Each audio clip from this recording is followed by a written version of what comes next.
From the American Experience Storybook, Harriet Tubman, 1820 to 1913. I was the conductor of the Underground Railroad for 8 years, and I can say what most conductors can't say. I never ran my train off the track, and I never lost a passenger. Spoken at a suffrage convention in New York, 1896. When Araminta Harriet Ross was born a slave in the early 1820s, no one guessed that she would become Harriet Moses Tubman, leader of the Underground Railroad. Harriet fled to the North at age 29 to escape slavery, but risked her freedom time and time again by returning to the South to lead other slaves to freedom. Her faith in God and determination to free her people earned her the nickname Moses. She made at least 19 trips to bring slaves, including her family, north through the Underground Railroad, a network of homes and families that hid slaves along their journeys to freedom. Harriet never once lost someone on the way or allowed someone to turn back. She was brave and firm. No one ever dared disobey or betray her. When the Fugitive Slave Act was passed, it became illegal even for free states to harbor slaves. So, Harriet rerouted the railroad into Canada, where slavery was outlawed. Before the Civil War, Harriet helped to plan a raid in Harper's Ferry, Virginia, intended to free slaves and inspire them to revolt. During the Civil War, she led the Combahee River raid, freeing over 700 slaves. She also served as a spy for the Union. The following excerpt is from Unsung Heroes by Elizabeth Ross Haynes, chapter Harriet Tubman, the Moses of Her People. About 100 years ago, people in every civilized country were talking about the Underground Railroad in the United States. The Underground Railroad was not really a railroad underground, but a secret way by means of which slaves escaped from their masters in the South and reached free territory. Reaching free territory sometimes meant escape from this country into Canada. Passengers, those seeking to escape to free territory on the Underground Railroad, were led by very brave and daring conductors. Among these conductors, there was a woman whose name was Harriet Tubman. When Harriet was born in Dorchester County, Maryland, in 1820, she was named Araminta Ross. After she grew up, she called herself Harriet. When she became a woman, she was married to John Tubman and was called Harriet Tubman. Harriet almost died with the measles when she was 6 years old. Soon after she recovered from this, her master threw a heavy weight on her and injured her skull. For years, she suffered from pressure on her brain, which caused her to fall asleep at any time wherever she was, whether she was seated on a rail fence or in a chair. It also caused her to stagger sometimes as she walked. No one except her African mother seemed to care for her or to pay any attention to her. Early one morning, a lady came driving up to the home of Harriet's master, who met her at the gate and inquired what he could do for her. She asked for a slave girl to care for her baby, but offered very low wages. The master shook his head, saying, "I cannot furnish you a girl for that." As the lady pleaded with him, he stood looking on the ground and knitting his brow. Suddenly, he lifted his head and said, "Yes, I have one girl whom you may take. Keep your eye on her, because she may not have all that is coming to her." Harriet was called, placed in a wagon, and driven away to the lady's home. The first thing the lady gave her to do was to sweep and dust the parlor. Harriet cautiously tiptoed into this wonderfully fine room, amazed at everything she saw. She finally began to sweep in much the same way as she had swept for her mother's cabin. As soon as she had finished sweeping, she took the dusting cloth and wiped off the chairs, the table, and the mantelpiece. The particles of dust still flying here and there over the room soon settled over the furniture again. About this time, Harriet's new mistress stepped in and began to look around. The dust lay on the table, the chairs, and the mantel in such a thick coating that she spoke very harshly to Harriet and ordered her to do the work all over. Harriet swept and dusted just as she had done before. The dust, having no other place to go, settled again on the furniture. The mistress entered the parlor again, bringing with her this time a whip. With this, she lashed Harriet with a heavy hand. 5 times before breakfast that morning, Harriet swept and dusted the parlor. As she had gotten her 3rd whipping, her mistress's sister, who had been awakened from her morning slumber, opened the parlor door. "Why do you whip the child, sister, for not doing what she has never been taught to do?" she asked. "Leave Harriet to me for a few minutes, and you will see that she will soon learn how to sweep and dust a room." The sister ordered Harriet to open the windows first, to switch the room and leave it a while until the dust settled, and to return then and wipe the dust from the furniture. Harriet looked strangely at the big window, went to it, and raised it inch by inch until it was high enough to fasten by a latch. She sat in again and swept, and while the dust was settling, she went out and set the table for breakfast. Then she returned and dusted the parlor. That night she was ordered to sit up and rock the baby. The baby's cradle and Harriet's chair were placed near her mistress's bed. Occasionally Harriet's eyelids dropped and her head bobbed this way and that. The cradle kept on rocking because her foot was on the rockers. Once in a great while the cradle would stop and the baby would begin to cry. The mistress would pick up her whip and give Harriet a cut across the head and shoulders, which would make her jump and almost knock the cradle over. Under such treatment, Harriet became so worn and thin that the lady sent her back to her master, saying she wasn't worth a sixpence. Harriet was turned over to her mother, who nursed her until she was again strong enough to work. She was then hired out to a man who made her plow, drive oxen, lift a barrel of flour, and sometimes cut a half a cord of wood a day. Soon she became ill again.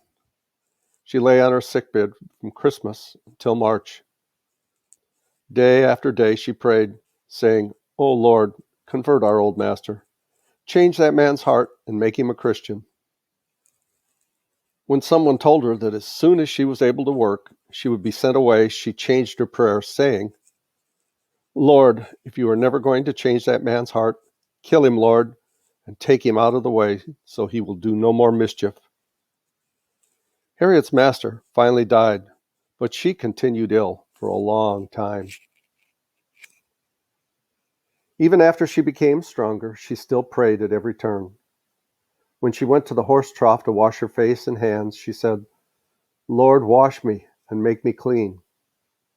When she took the towel to wipe them, she cried, "Oh Lord, for Jesus' sake, wipe away all of my sins." When she took up the broom to sweep, she groaned, "Oh Lord, whatever sin there is in my heart, sweep it out, Lord, clear and clean." Early one morning, many of the slaves in the quarters hurried about with a scared look on their faces, whispering something to each other as they passed. The news had leaked out that Harriet and 2 of her brothers were to be sold and sent the next day to the far south. As soon as the news reached Harriet, she held a hurried consultation with her brothers, telling them of the terrible things that would befall them if they did not run away to the north. As they stood for a while looking about anxiously and ready to move on, they agreed to start for the north that night. Harriet began to scratch her head and wonder how she might tell her friends that she was going away. She thought and finally hit upon the plan of telling them in an old familiar song. As she was passing the next cabin door, she sang out, "When the old chariot comes, I'm going to leave you. I'm bound for the promised land. Friends, I'm going to leave you. I'm sorry, friends, to leave you. Farewell, oh farewell, but I'll meet you in the morning. Farewell, oh farewell." She looked forward and backward and all around several times. No overseer was in sight. She continued to sing, casting a meaningful glance at first one, then another as she passed along. "I'll meet you in the morning when you reach the promised land, on the other side of the Jordan, for I'm bound for the promised land." That night, Harriet and her brothers spoke for a while in a whisper to their father and kissed him goodbye. Without disturbing their dear old mother, each started out quietly in slightly different directions, but all toward the same place.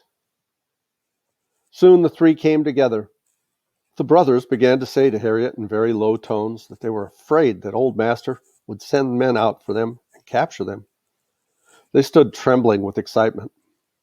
All at once, one of them, then the other, broke away and ran toward home as fast as they could, falling now and then over a log or a stump. Harriet stood watching them as long as she could see their shadows in the starlight. Fixing her eye on the North Star, she turned her face in that direction and went forward.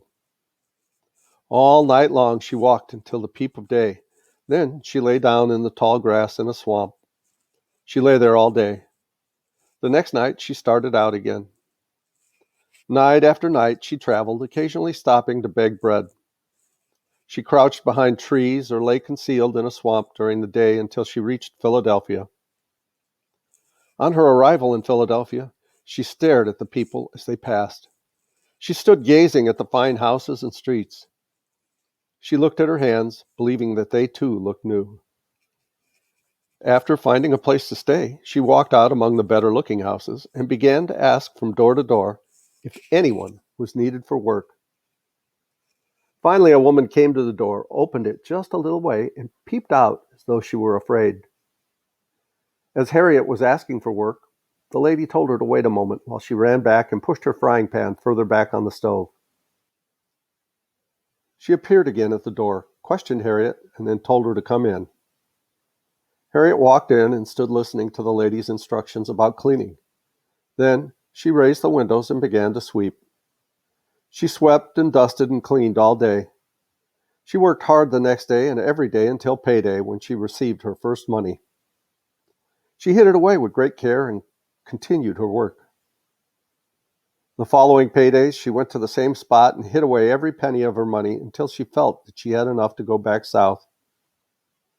She gave up her work and traveled night after night until she was again back on the plantation. She hid around among the slaves in their cabins.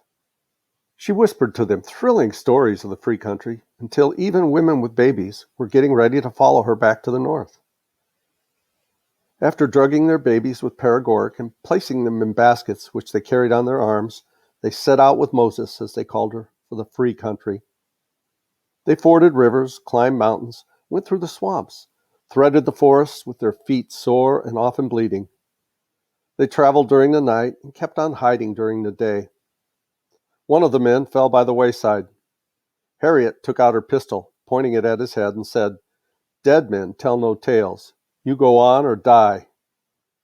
He arose trembling and dragged along with the party until they reached the north. As soon as Harriet had landed this party, she began working again and making preparations to go back on her next trip.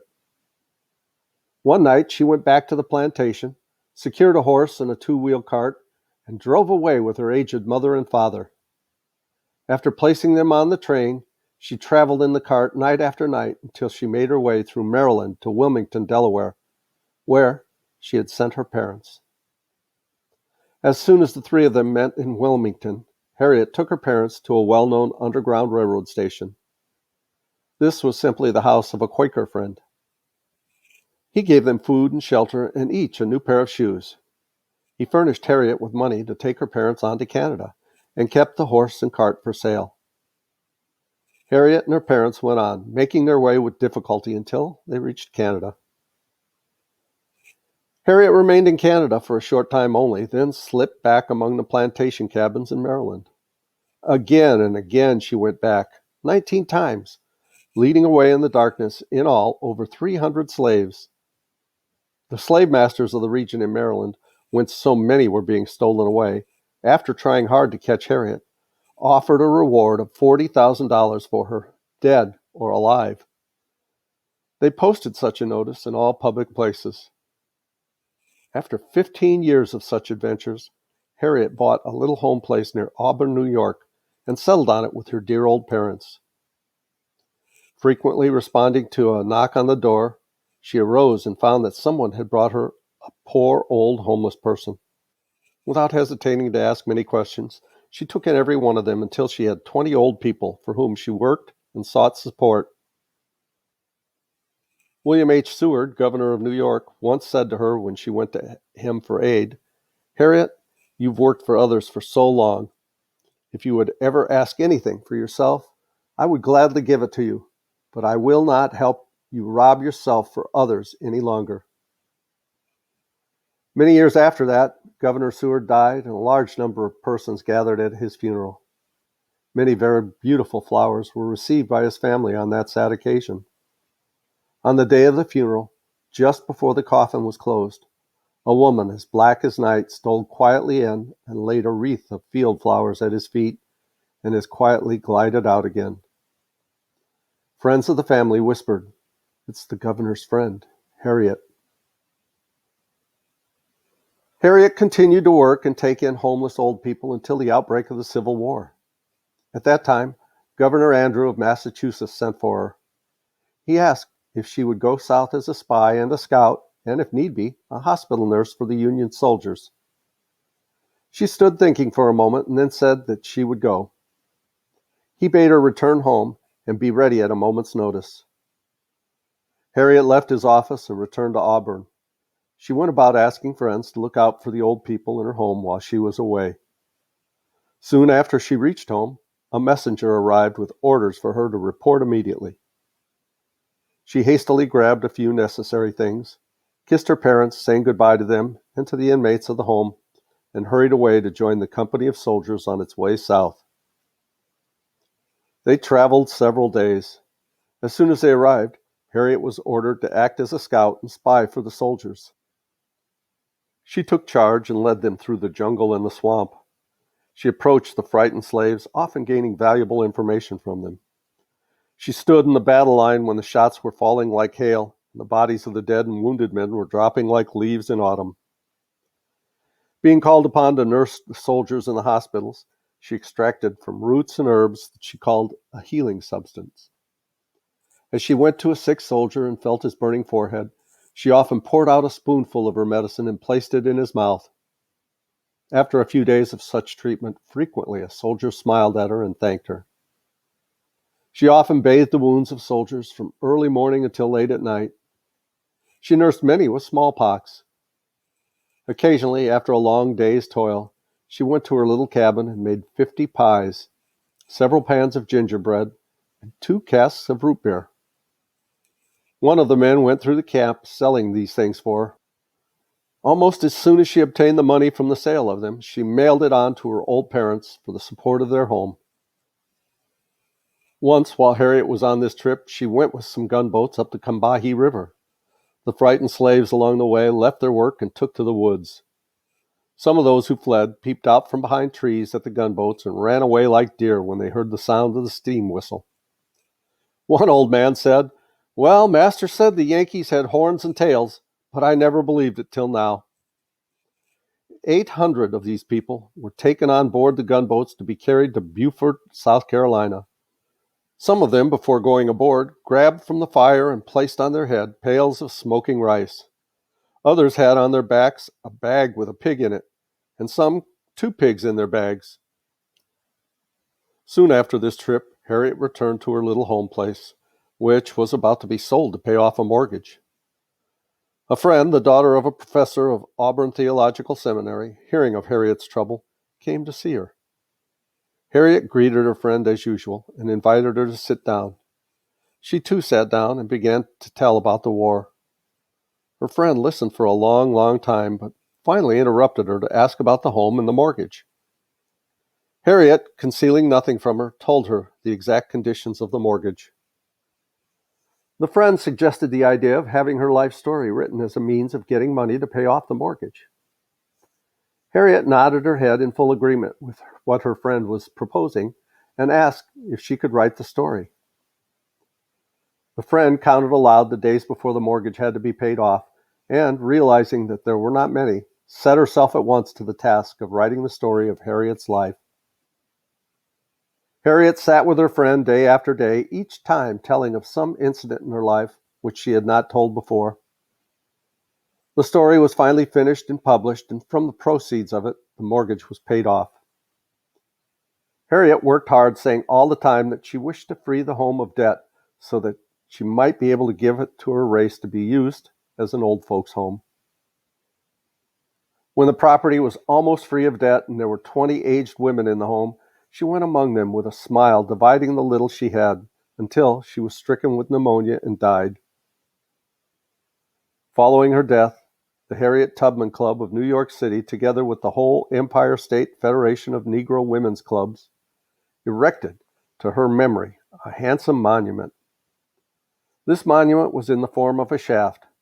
One of the principal designs on this shaft is in the form of 3 oak logs out of which flowers are growing. The citizens of Auburn held a memorial meeting for her at the Auditorium Theater.